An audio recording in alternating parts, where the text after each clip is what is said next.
سر میں سودا بھی نہیں، دل میں تمنا بھی نہیں، لیکن اس ترک محبت کا بھروسہ بھی نہیں۔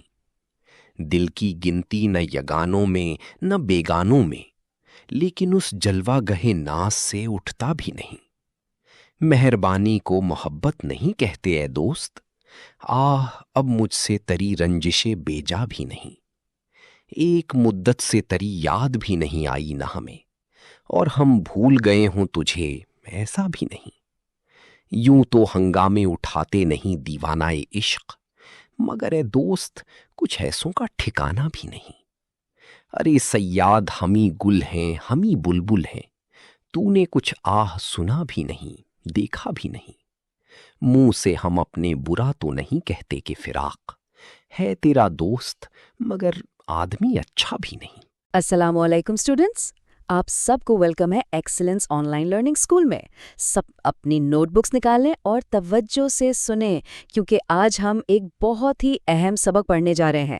آج کا ہمارا یہ سیشن کوئی عام سی کلاس نہیں ہے، بلکہ ہم اردو ادب کے ایک بہت ہی بڑے نام فراق گورکھپوری کی ایک شاہکار غزل کا گہرا مطالعہ کرنے والے ہیں، بالکل امتحانی نقطۂ نظر سے۔ یہ جو صفحات آپ کے سامنے ہیں، یہ ہماری 11ویں جماعت کی اردو کی درسی کتاب کے صفحات 126 اور 127 ہیں۔ آج ہم اسی غزل کو سمجھیں گے۔ اور بچوں، اگر آپ نے اس کتاب کے پچھلے اسباق نہیں دیکھے تو ابھی ہمارے چینل پر جائیں اور وہ لازمی دیکھیں تاکہ آپ کو یہ سبق مکمل سمجھ آئے۔ ربط بہت ضروری ہے نا؟ تو آج کے ہماری اس سبق کا ایجنڈا کیا ہے؟ بہت ہی سادہ ہے۔ پہلے ہم مصنف کا ایک مختصر تعارف دیکھیں گے، پھر غزل کی باقاعدہ پڑھائی ہوگی، اس کے بعد ایک ایک شعر کی تنقیدی تشریح کریں گے، پھر مرکزی خیال، اور آخر میں بورڈ امتحانات کے حوالے سے کچھ بہت اہم سوالات و جوابات پر بات کریں گے۔ سیکشن 1، مصنف کا تعارف۔ دیکھیں، کسی بھی شاعر کی سوچ کو سمجھنے کے لیے نا اس کی زندگی اور پس منظر کو جاننا بے حد ضروری ہوتا ہے۔ تو بات کرتے ہیں فراق گورکھپوری کی۔ ان کا اصل نام تھا رگھوپتی سہائے، اور یہ 1896 میں گورکھپور میں پیدا ہوئے۔ اب ایک دلچسپ بات سنیں، ان کے والد منشی گورکھ پرساد پیشے کے اعتبار سے تو ایک پڑھے لکھے وکیل تھے، لیکن وہ عبرت تخلص کیا کرتے تھے، یعنی شاعری کا یہ جو ذوق ہے نا، یہ فراق کو کہیں باہر سے نہیں بلکہ اپنے گھر کے ماحول سے ہی ورثے میں مل گیا تھا۔ پھر 1930 میں انہوں نے الہ آباد یونیورسٹی سے انگریزی ادب میں ایم اے کیا، اور وہ بھی پورے امتیازی نمبروں کے ساتھ۔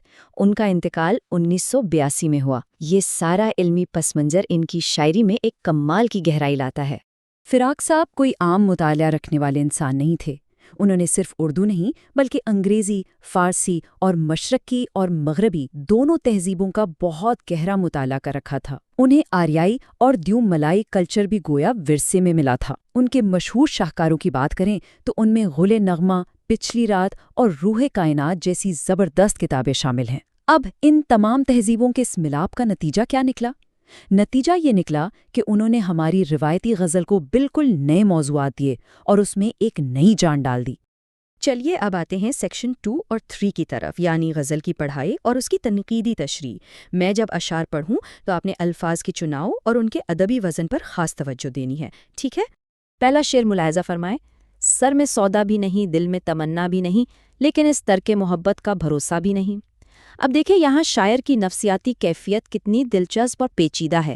وہ صاف کہہ رہا ہے کہ بھائی اب میرے سر میں عشق کا وہ جنون باقی نہیں رہا، اور نہ ہی میرے دل میں محبوب کو پانے کی کوئی خواہش ہے، لیکن اس کے باوجود مجھے اپنے ہی اس ترک محبت یعنی محبت چھوڑ دینے والے فیصلے پر کوئی اعتبار نہیں۔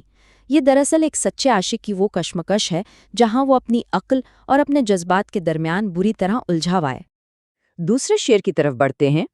دل کی گنتی نہ یگانوں میں نہ بیگانوں میں، لیکن اس جلوہ گاہ ناز سے اٹھتا بھی نہیں۔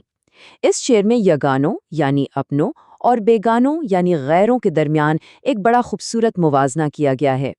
عاشق کا دل دنیا سے اس قدر کٹ چکا ہے، اتنا بے خود ہو چکا ہے کہ اب وہ نہ تو اپنوں میں شمار ہوتا ہے اور نہ ہی غیروں میں۔ لیکن ذرا اس کی استقامت تو دیکھیے، وہ اپنے محبوب کے در کو، اس کی جلوہ گاہ کو کسی صورت چھوڑنے کے لیے تیار نہیں۔ اگلا شعر تو بہت ہی گہری بات کر رہا ہے، سنیے۔ مہربانی کو محبت نہیں کہتے اے دوست، آہ اب مجھ سے تیری رنجشیں بے جا بھی نہیں۔ اسٹوڈنٹس، آپ کے خیال میں مصنف اس نقطے سے کیا ثابت کرنا چاہ رہے ہیں؟ ذرا دماغ لڑائیے۔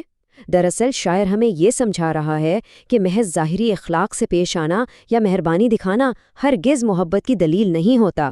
سچی محبت میں تو نخرے ہوتے ہیں، بے جا ناراضگیاں اور شکوے شکایات ہوتے ہیں۔ اگر محبوب کا وہ غصہ اور رنجشی ختم ہو جائے تو سمجھے کہ اس رشتے میں اب وہ اپنائیت اور شدت باقی ہی نہیں رہی۔ اب ذرا اس چوتھے شعر کی خوبصورتی اور گہرائی چیک کریں۔ ایک مدت سے تری یاد بھی آئی نہ ہمیں، اور ہم بھول گئے ہوں تجھے، ایسا بھی نہیں۔ کمال کر دیا فراق نے یہاں انسانی نفسیات کا ایک بہت بڑا تضاد بیان کر کے۔ ہوتا کیا ہے کہ بعض اوقات کوئی شخص آپ کی سوچوں کا اس قدر گہرا حصہ بن جاتا ہے کہ اسے الگ سے بیٹھ کر یاد کرنے کی ضرورت ہی نہیں پڑتی، وہ تو لاشعور میں بسا ہوتا ہے۔ اسی لیے تو شاعر کہہ رہا ہے کہ میں نے نہ تو محبوب کو شعوری طور پر یاد کیا ہے، اور یہ بھی نہیں ہو سکتا کہ میں اسے بھلا چکا ہوں۔ پانچواں شعر دیکھیے۔ یوں تو ہنگامے اٹھاتے نہیں دیوانہ عشق، مگر اے دوست کچھ ایسوں کا ٹھکانہ بھی نہیں۔ ایک سچا عاشق عام حالات میں بہت خاموش اور پرسکون ہوتا ہے، وہ گلی کوچوں میں کوئی شور و غل نہیں مچاتا، لیکن جب اس پر ظلم کی انتہا ہو جائے اور اس کا کوئی ٹھکانہ یا سہارا ہی نہ بچے تو پھر اس کی خاموشی ٹوٹ جاتی ہے، اور پھر اس کا یہ اضطراب پورے معاشرے میں ایک ہنگامہ برپا کر دیتا ہے۔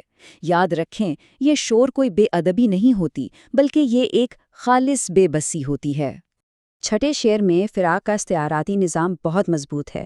فرماتے ہیں، ارے سیاد ہمیں گل ہیں ہمیں بلبل ہیں، تو نے کچھ آہت سنا بھی نہیں دیکھا بھی نہیں۔ یہاں شاعر ایک ظالم شکاری یعنی صیاد سے مخاطب ہے۔ وہ کہتا ہے کہ ارے ظالم، ہم ہی وہ خوبصورت پھول ہیں جنہیں تو نے کچل دیا، اور ہم ہی وہ بلبل ہیں جس کی فریادوں کو تو نے مکمل نظر انداز کر دیا۔ اب ظالم کی بے حسی کو بھلا اس سے بہتر انداز میں کیسے بیان کیا جا سکتا ہے؟ وہ مظلوم کے حسن اور اس کی آہوزاری دونوں سے مکمل غافل ہے۔ اور اب غزل کا مقطع یعنی آخری شعر جس میں شاعر اپنا تخلص استعمال کرتا ہے۔ منہ سے ہم اپنے برا تو نہیں کہتے کہ فراق ہے تیرا دوست مگر آدمی اچھا بھی نہیں۔ کیا بات ہے! اس شعر میں فراق کی خود احتسابی اور ان کی فلسفیانہ ایمانداری اپنے عروج پر ہے۔ وہ سیدھا سیدھا اپنے محبوب یا قاری سے مخاطب ہو کر اپنی ہی انسانی خامیوں کا اعتراف کر رہے ہیں۔ وہ کھلے دل سے مانتے ہیں کہ اگرچہ فراق تمہارا دوست ہے لیکن وہ کوئی فرشتہ نہیں ہے، وہ بھی ایک خامیوں بھرا انسان ہی ہے۔ یہ جو حقیقت پسندی ہے نا، یہی اس غزل کو ایک بالکل نیا اور جدید رنگ عطا کرتی ہے۔ سیکشن 4 اکیڈمک سمری اور مرکزی خیال۔ اب تک ہم نے جو اشعار پڑھے، آئیے ان سب کو سمیٹتے ہیں اور ان کے مرکزی خیال اور فلسفے کو سمجھتے ہیں۔ اس پوری غزل کا جو مرکزی خیال ہے اسے ہم جمالیاتی حسن کہہ سکتے ہیں۔ فراق کی ایک انوکھی خاصیت تھی کہ انہوں نے انگریزی، فارسی اور دیو مالائی ثقافتوں کو ملا کر انسانی جذبات کی شدت کو غزل میں پرو دیا، جیسے کہ بے بسی، ذہنی کشمکش، محبت کی سچائی اور سب سے بڑھ کر خود احتسابی۔ یہ چیز صرف امتحان کے لیے ہی نہیں بلکہ آپ کی اپنی کردار سازی اور تنقیدی سوچ کے لیے بھی بہت اہم ہے کہ انسان اپنی ذات کو کتنے متوازن اور سچے انداز میں سمجھتا ہے۔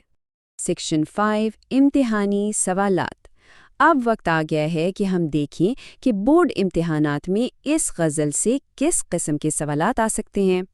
پہلا سوال ایک اینالیٹیکل یا تشریحی سوال ہے۔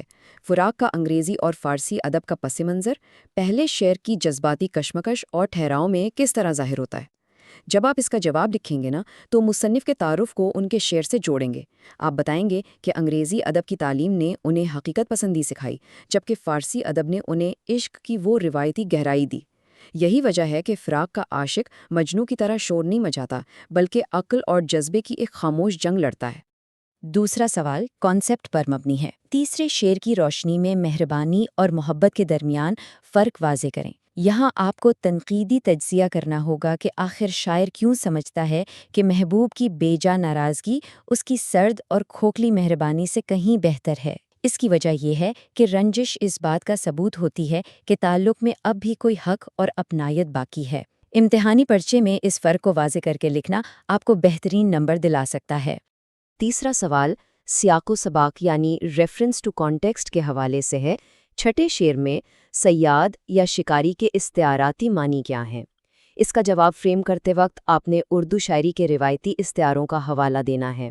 آپ سمجھائیں گے کہ گل یعنی پھول اور بلبل یہ دونوں مظلوم اور عاشق کی علامتیں ہیں، جبکہ صیاد اس ظالم اور بے حس معاشرے یا محبوب کی علامت ہے جو مظلوم کی خوبصورتی اور اس کے درد دونوں کو سرے سے نظر انداز کر دیتا ہے۔ اور آخری سوال مرکزی خیال سے متعلق ہے۔ غزل کا مقطع انسانی فطرت کے بارے میں شاعر کے نظریے کو کیسے ظاہر کرتا ہے؟ کیا آپ اس نظریے سے اتفاق کرتے ہیں کہ انسان خامیوں کا پتلا ہے؟ دیکھیں، فراق یہاں روایتی شاعروں کی طرح خود کو کوئی کامل انسان یا فرشتہ صفت بنا کر پیش نہیں کر رہے ہیں۔ وہ بہت ہی فلسفیانہ انداز میں اپنے انسانی نقص کو قبول کرتے ہیں۔ یہ سوال آپ سے بہت گہری تنقیدی سوچ کا تقاضا کرتا ہے۔ اور لیجئے، ہم اپنے اس علمی سفر کے اختتام پر پہنچ چکے ہیں۔ اسٹوڈنٹس، اس سبق کے نکات کو اپنی تحریر میں ڈھالنے کی کوشش کریں تاکہ امتحانی تیاری بہتر ہو سکے۔ اپنے نوٹس خود بنائیں اور ان اشعار کے پیچھے چھپے فلسفے کو اپنے الفاظ میں بیان کرنے کی پریکٹس کریں۔ اگر آپ کو یہ سلائیڈ شو سبق پسند آیا تو اسے لائک کریں اور اپنے دوستوں کے ساتھ شیئر کریں تاکہ ان کی بھی مدد ہو سکے۔ براہ کرم ہمارے اس پلیٹ فارم کو سبسکرائب کرنا مت بھولیں۔ خوب محنت کریں اور کامیابی کی طرف قدم بڑھاتے رہیں۔ اگلے سبق تک کے لیے اجازت دیجیے۔ خدا حافظ۔